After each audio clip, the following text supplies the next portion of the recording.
En el gobierno se analiza la posibilidad de prohibir el uso de celulares en las aulas de clases. ¿Qué implicaciones tiene esto? Bueno, es lo que vamos a revisar con la doctora Egda Orejuela, psicóloga en rehabilitación educativa, con maestrías en neuropsicología y educación, también en orientación y educación personalizada. Además, cursó un doctorado en educación en innovación. Buenos días, bienvenida a Contacto Directo. Buenos días, Lenin. ¿Cuál es el efecto que tiene en el proceso de aprendizaje el que los alumnos tengan celulares en clases? Le voy a pedir, doctora, que empecemos señalando los beneficios, si es que existe alguno.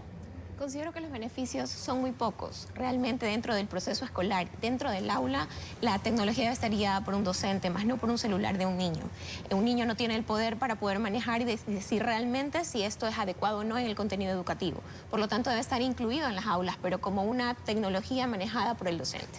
Y ahora hablemos de los elementos negativos que tiene la utilización o el porte de un celular en un aula de clases. No me alcanzaría el tiempo para desglosar todo lo negativo, porque no estoy en contra de la tecnología, considero que es demasiado positivo para el proceso de vida. Sin embargo, dentro de un cerebro adolescente, un cerebro en formación, y hablamos que la formación está hasta los 30 años, vamos a tener niños que no están preparados para manejar todo este tipo de alteración en los neurotransmisores de su cerebro. Por lo tanto, el proceso se altera porque se cambia la química del cerebro. No solamente estamos hablando de no prestar atención porque me distraigo, estamos hablando de no prestar atención porque mi cerebro está cambiando, porque está sometido a una cantidad de dopamina que no le permite desarrollarse de forma natural y adecuada. Entonces, a ver, usted me dice, hay una alteración de neurotransmisores, hay un impedimento para que el cerebro se desarrolle de forma normal. De forma normal, así es. Cuando hablamos de una pantalla que está conectada a un dispositivo propio en el que el niño no puede controlar el tiempo, estamos hablando de que está sometido a un proceso de constante estimulación que va a generar excesos de dopamina, que no estamos diseñados para esto, y también va a generar excesos de cortisol, que va a poner un cerebro en estado de alerta. Un cerebro en estado de alerta está preparado para la supervivencia, más no para el aprendizaje. Por lo tanto, si sometemos a los niños a periodos desde muy temprana edad y a periodos extensos, vamos a tener niños con un cerebro que no está desarrollando pensamiento crítico, que no está desarrollando resolución de conflictos y que no está desarrollando autorregulación. Por lo tanto, no está preparado para la vida, no solo para el aprendizaje. Además, déficit de atención y una imposibilidad de seguir disposiciones, de acatar órdenes. Así es, estamos hablando de que 6 veces más tienen la posibilidad de desarrollar déficit de atención, 2.5 veces más dificultades para desarrollar el lenguaje. Por lo tanto, si medimos el IQ de estos niños, vamos a tener una baja, no porque no sean inteligentes, sino porque no están desarrollando las habilidades necesarias que hacen diferente al humano de los animales. Entonces, a ver, doctora, quiero entenderla de manera adecuada. El que un niño esté expuesto a celulares de manera permanente desde muy temprana edad y sin ningún tipo de control, lo vuelve menos hábil para afrontar la vida. Por supuesto, no están desarrollando habilidades para la vida, no solamente para el aula. No están desarrollando atención y me van a decir, esto es solo para la escuela. Y no, la atención nos permite poder reconocer qué decisiones podemos tomar, cuáles son las situaciones adecuadas que podemos enfrentar, cómo podemos regular nuestras emociones. Hay un incremento no solamente del déficit de atención, sino de problemas a nivel psicológico. Tenemos chicos con ansiedad, con depresión, que se están sumando exacerbadamente, y no es porque la sociedad está así, es porque están sometidos a un promedio de 6 horas al día con un dispositivo personal que les permite drogarse, elevando sus dopaminas constantemente. Tenemos la misma relación en un cerebro que está sometido a un promedio de 6 horas al día, que es el promedio adolescente típico, con una dosis de heroína. El mismo efecto, con máquinas que pueden evaluar el cerebro a través de resonancias. Podemos ver la misma imagen en un cerebro que está drogado por heroína con un cerebro que está sometido a la dopamina por pantallas. Estamos hablando, eso quería consultarle, doctora, únicamente de celulares o también de pantallas, entiéndase, de monitores de televisión, tablets, videojuegos. El problema se inició con las pantallas de televisión, sin embargo, la pantalla de la televisión no es inmersiva, por lo tanto, el efecto es mucho más regulado y controlado. El problema de los videojuegos, de las pantallas, del celular, de redes sociales, es que es 100% inmersiva y sobre todo ataca o trabaja sobre el sistema reticular, que es el encargado de la recompensa inmediata. Entonces, yo siento placer al momento que estoy en una red social, mi cerebro se activa con una recompensa inmediata y constante. Los videojuegos también funcionan de la misma manera, y en el videojuego encima tenemos que sumarle el factor agresividad. La normativa vigente determina que son las instituciones educativas las que determinan el uso de celulares en las aulas, es decir, es discrecional, depende de la escuela, del colegio. Hoy, en cambio, se habla de la posibilidad de una prohibición total. Pero, doctora, ¿esta decisión por sí sola mejoraría el problema de atención y de interacción entre estudiantes y maestros? Esto es una situación que debe ser trabajada de manera multifactorial. Considero que las pantallas no han favorecido para nada y al contrario nos han generado una situación mucho más compleja. Sin embargo, la interacción sí se va a ver mucho mejor en el momento en que los estudiantes puedan realmente aprender de sus docentes.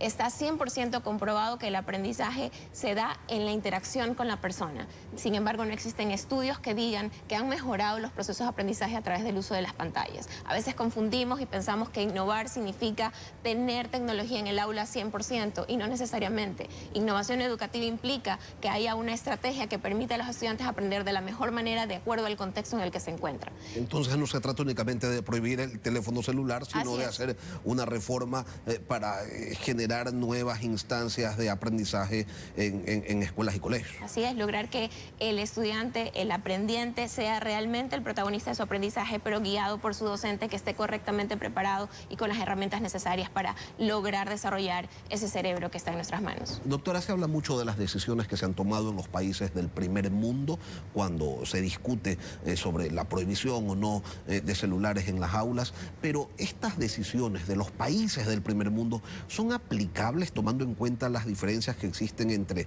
no sé, Nueva Zelanda, Alemania, los países nórdicos y el Ecuador.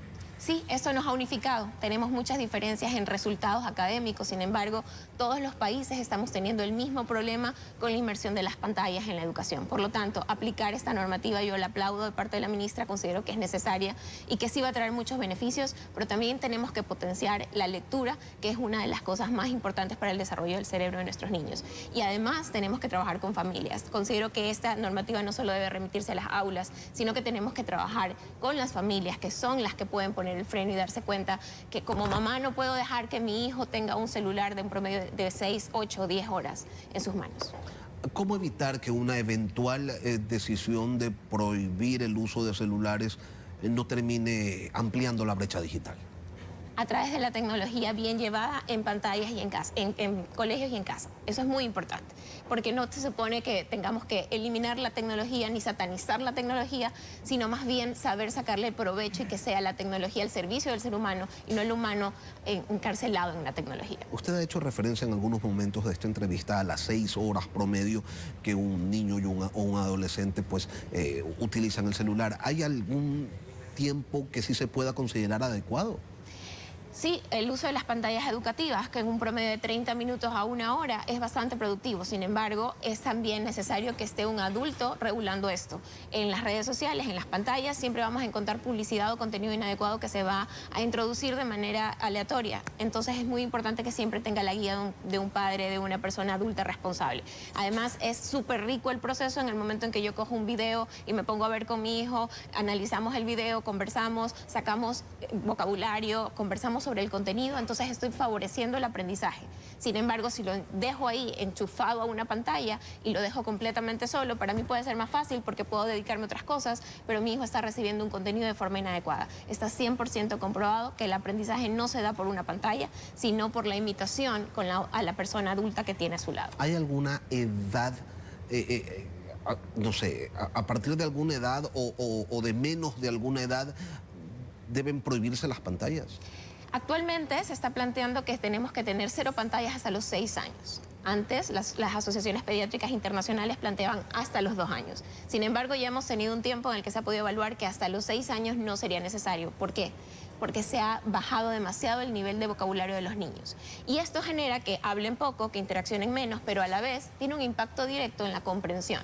Y cuando hablamos de comprensión, entonces estamos hablando de personas que no van a poder tener profundidad en los temas y que se van a quedar siempre en la superficialidad. Y esa es un problema que no solamente ataca a la educación, sino más bien incluso a la manipulación política e ideológica de cada persona. Ahora, a ver, los padres trabajan, cada vez pasan menos tiempo en la casa. Este tema de la guía, de la supervisión, fácticamente es mucho más complejo en estos tiempos. ¿Cómo se aborda aquello? Tenemos que dar tiempos y justamente hace poco veía que incluso están generando robots que imiten a humanos para poder tener a los niños con personas que son robots para que mantengan el contacto. Sin embargo, esto siempre nos va a llevar a separarnos de ese factor humano. Necesitamos estar, y sí necesitamos tiempo de calidad, y sí necesitamos pensar que vamos a poder dedicarnos un poquito a nuestros hijos, pero la realidad es que no solamente debe ser un tiempo parcial, sino el mayor tiempo posible. Por lo tanto, esto tiene que ser una política de Estado en el que los padres podamos tener tiempo para compartir con nuestros hijos. Esto de que se pueda limitar el acceso del trabajo en casa y que no se pueda implicar necesariamente cuando ya estamos en casa a trabajar. Justamente es eso, es para poder tener ese tiempo, para poder criar a nuestros hijos. Ok, sí, ese es el fin y esa es la utopía, por decirlo de alguna manera. Doctora, pero ok, se prohíbe el celular, el uso del celular en escuelas si es que llegara a darse esta situación. ¿Y qué pasa en las casas? Porque pasan mucho tiempo solos y bueno, está el aparato allí y siguen estando expuestos a todo esto que usted señala. Visto ya desde la realidad, ¿cómo controlar aquello? Tenemos que lograr encontrar un equilibrio entre, aunque no estemos, poder ofrecer una diversidad de actividades a los chicos, en las que impliquen necesariamente el que tengan que estar fuera en un ambiente de sol, de naturaleza y ejerciendo algún deporte.